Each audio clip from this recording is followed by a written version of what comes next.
Good morning, good morning, good morning, good morning. I am about to get this party started. Today,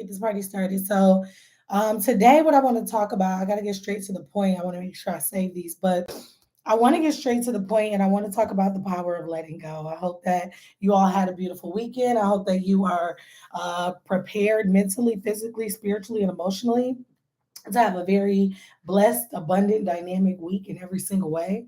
When I wake up in the morning, especially on a Monday, I speak life into my week. And it is so important that we do not allow ourselves to wake up and get into the feelings or the emotions that we did not command for our day. It's so important that when we wake up, that we tell our day how we want it to go. We ask God where we should go throughout our day, and then we tell ourselves how to control our mindset, how to control our will, how to control our emotions. Those things are extremely, extremely important. Interestingly enough, I'm talking about letting go today, right? And a big part of letting go is, putting those things in the atmosphere that you wish to come true, that you want to see manifest, but then allowing the how to be, as fluid as it needs to be. One thing that I've definitely adopted over the years as an entrepreneur is being flexible, because if you are not flexible, when it's time to pivot, when it's time to move, when it's time to be agile, it is very, very difficult, and it puts unnecessary stress on you that you just don't need. And sometimes I forget. Sometimes I forget the power of letting go. Sometimes I forget the power of fluidity and flexibility.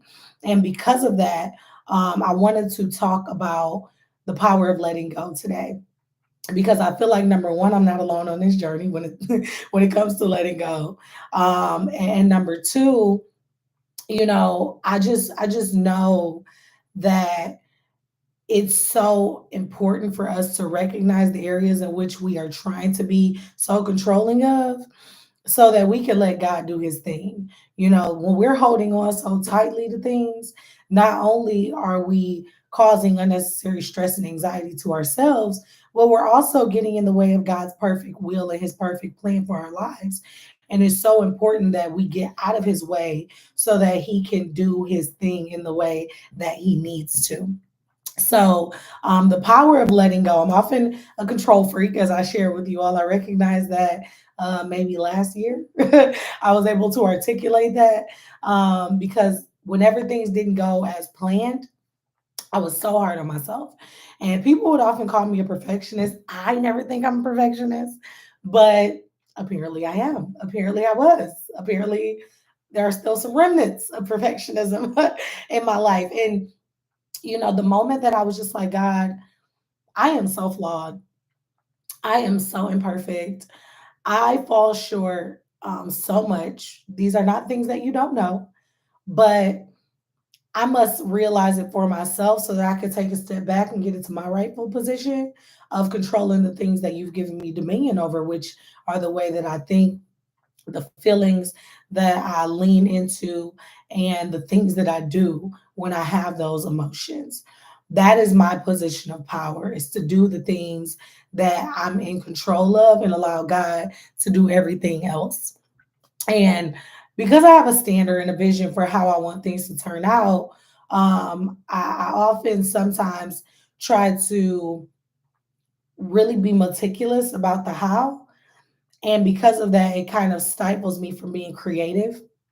Sometimes it stifles me from, again, as I shared, being agile and being fluid and being able to pivot as quickly as I need to sometimes. So although being a control freak, I suppose, has been a strength of mine, it's only been a strength to get me this far.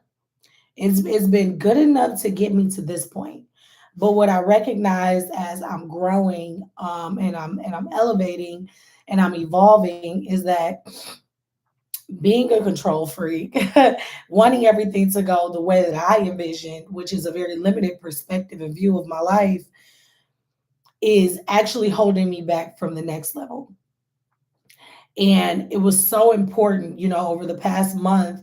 I have been very, very much intentional, especially for those who are watching this video and you follow me on social platforms. I've been very intentional about taking a step back and breathing a little bit more in that. I've been able to, rediscover who Lanasia is outside of life coaching.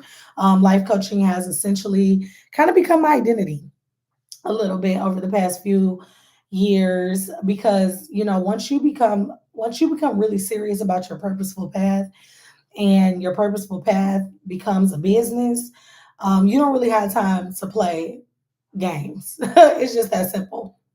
And I have not played any games. I've been very serious about, being on the purposeful path, doing what God's called me to do, but also building the business. And in that, I immersed myself so much in that I kind of lost other aspects of myself. And it was so important. I felt like God was really calling me to find those other parts so that I can, because they're going to be helpful and useful for my next level. And as I'm, on this path and I'm on this journey, I was like, okay, like what's going to help me to even reconnect with those parts? I know that they exist, but what's going to help me to do that? And what was going to help me to do that is letting go my intelligence, my wisdom, my understanding. It just isn't enough for where God has taken me. It was enough to get me here, right? That and then some sprinkles of Jesus.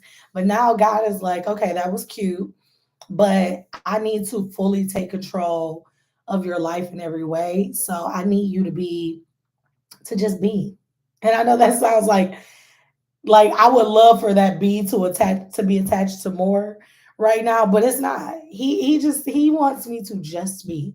So I'm still a life coach. I'm still an author. I'm still a speaker. I'm still a trainer and developer of other life coaches. Like I'm still a fitness trainer. Like I'm still those things, but those things do not define me. I have to be defined by who Christ has called me to be. And number one, that's a disciple. Number two, that's a servant. And I have to be so obedient and yield to what his will is for my life so that my control of how I think things should go doesn't continue to limit me. He's like, this season, although it was good, like these past few years have been great. And it's so funny because coming into this year in business, I literally already felt it in my shana. I already felt it in my spirit that this was going to be a year of completion. Not completion of my business, but completion of something. I wasn't quite sure what it was. And it has been a completion of the version of Lanasia that I wanted to get back to so bad, and she gone, y'all. She is gone. Like that woman that got me this far, I'm no longer her. And I kept trying to relate to her. I kept trying to relate to her. But the thing about it is, I did so much work to heal myself. I did so much work to find God. I did so much work to be healthier mentally, physically, emotionally. I did so much work to be a better human, be more compassionate, more empathetic to other people. I did so much work to be a better businesswoman, to better handle my affairs. And because of that, I changed. And what happens is we do all this work to change and then we try to stay the same. And it doesn't make sense. And we try to stay the same because that version of us is familiar. I'm familiar with the way that Lanasia used to do things, with the way that she solved her problems, with the way that she communicated with people, with the way that she communicated with herself. And I wanted to stay there so bad. I wanted so badly to hold on to that version of me. And she is gone. And I should be happy that she's gone. And I'm now getting to that place, but it took a lot of letting go for me to get there. So, my question that I pose to you, because the next level that you are stepping into is also going to require a supernatural power that can only be activated when you start to trust God and trust Him fully to lead your life wherever you shall go. So, I have some notes here. And the first question that I want to pose to you that are watching this is, what area of your life have you been so controlling in that it's in some ways stifled you and you need to let go? So that's the first question. I want you to be very clear about what areas of my life have I been so controlling and I just refuse to let go. And because I refuse to let go, I am stifled. I have not been able to move forward. I have not been able to see results. And now I'm stuck. I need you to find out what that is. And how has it been affecting your life? How has being in this place, being stuck, knowing that there's more for you, knowing that you should be evolving into this better version of yourself, how is that impacting your life? And then how would your life be better if you did let go? What if you woke up one day and you decided, I'm actually going to allow God to move in my life and to do the things that He is able to do if I get out of His way? How will my life look better? I need you to create a vision for that. And a lot of times, we get stuck here because a lot of people don't know how to create vision. I recognize when I'm coaching or when I'm speaking, when I ask questions like that, they seem a little loaded for people because they don't know how to tap into any idea beyond what their circumstance is. It's like all I know is, running my day the way that I run it, communicating with people in the way that I have, managing my money in the way that I have, eating the way that I have. That's all I know. I don't even know how to create and establish a new vision for my life. So the first question is, what do you want? What do you want? What are your values that are going to help you to create this new life for yourself? The life that I have right now, I had to see it first. I love my life. I love so many aspects of my life right now. And the reason why I'm able to live in this and walk in this is because I saw it first. I've always been a strong visionary. I've always been someone who was able to see something and eventually get to that place where, in collaboration with God, being a co creator, I was able to do what was necessary to manifest that vision, to make sure that it came to light, to make sure that it wasn't just the thought inside my mind. See, most of us, we have these visions, but we have wishful thinking behind our visions. I have expectations that go along with my visions. So when I envision something, I expect for it to come to pass.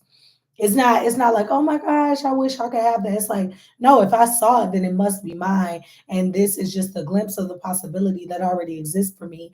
I just have to make sure that I align myself and become the person that's fitting for that vision because clearly it's mine. It's just not this version of who I am today. So who do I have to become to be able to step into and walk in that vision for myself? That's so important. Those are very important questions to ask yourself. So some of the practical ways to let go in addition to envisioning is number one, affirming truth into your life about who God is, who you are, how things are already working out in your favor. It is so important that you speak life into what is already going to come to pass for your life.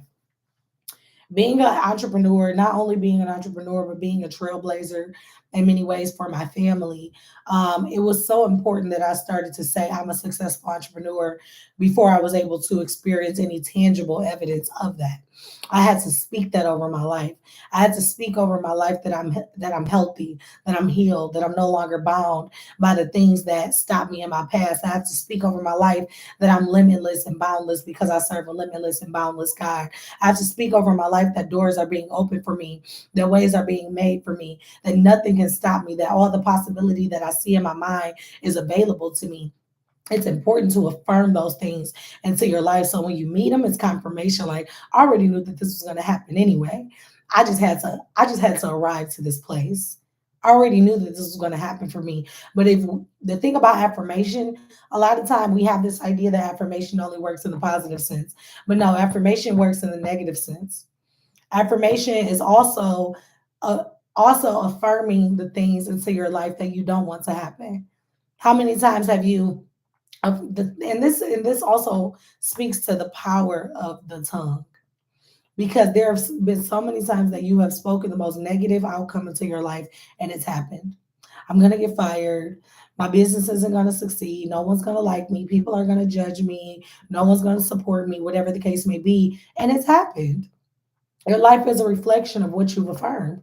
So you have to create new affirmations to get new results in your life. And then next, you want to set your intentions on how you want to respond in times when it's difficult to let go. Letting go is not something that's like the Zen experience. You're not going to come to some place where you decide to let go and it just feels good. I'm partnering. I have a marketing partner for my business now, and they're helping me with a lot of back end stuff so I can be more hands off, running ads and things. So I can be less, front end focused on promoting my business in that way online, so I can get more focused on working on my business offline, building those partnerships. And in that, I recognize that I struggle with the creative aspects of my business that have gotten me to this point. Again, what got me here won't get me there.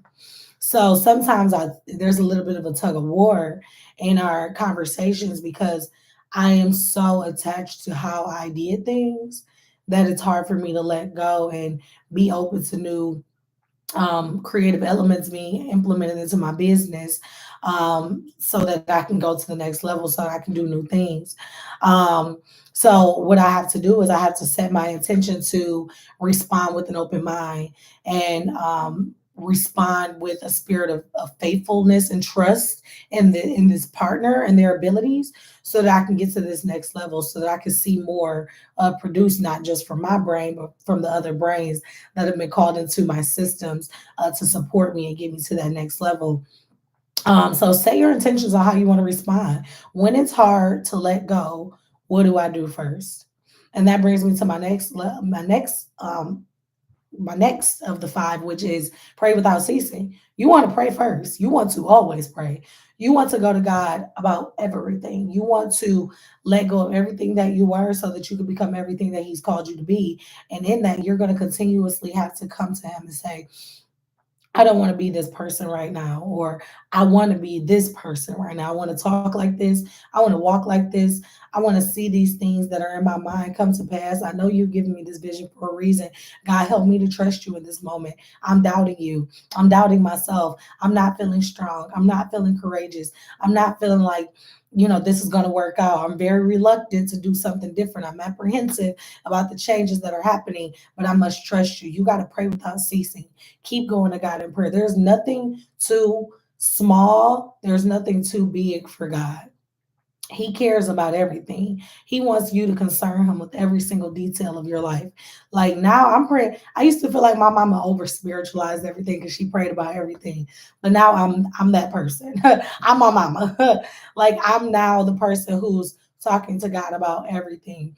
Oh my gosh, I don't want to talk like that. Oh my gosh, I don't want to walk like that. I don't want to move like that. Oh my gosh, I'm so proud of myself. Oh my gosh, I'm looking back and I'm reflecting. I'm realizing that I've come so far from where I was. You got to pray without ceasing. And then number four, you want to meditate on the word of God. Find a word in your heart, and that's going to bring me to my next point.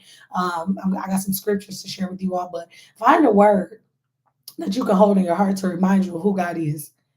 God doesn't change. And a lot of times when we're on this journey and when we're on our purposeful path, we forget who He is. That we think that there's something we can do to change who God is. It's not going to change how He feels about us. It's not going to change what His plan is for us.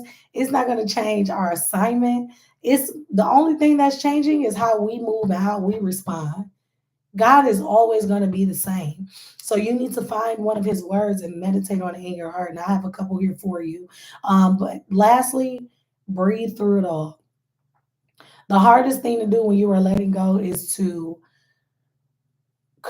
regulate that nervous system, because when you find yourself letting go, you will experience feelings of anxiety, you will experience feelings of worry, you will experience feelings of stress, you will experience anger, confusion. Like so much comes with letting go.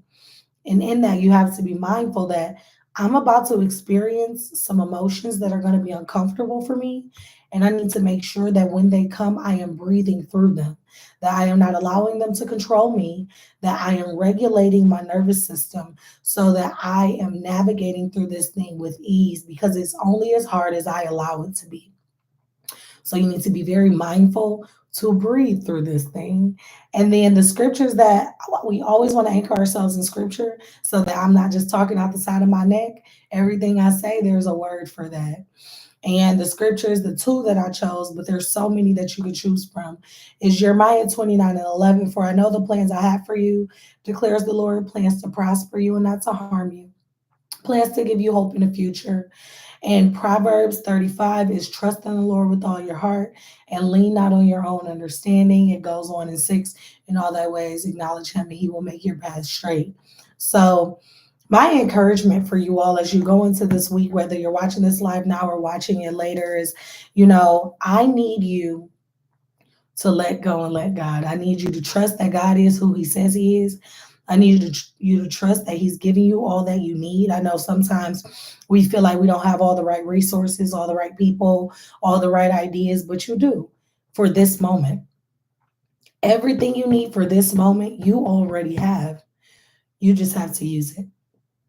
So I love y'all. I pray that you go into this week with great expectation of being able to let go, not get in God's way, allow him to do his job, and you rise up in your authority to do your job, which is to manage your mindset, your emotions, and do the things that are going to drive you closer to the vision that you have for your life. Any other direction is a distraction, and you want to make sure that you are mindful of that so that you can eliminate those things and stay on the purposeful path for your life.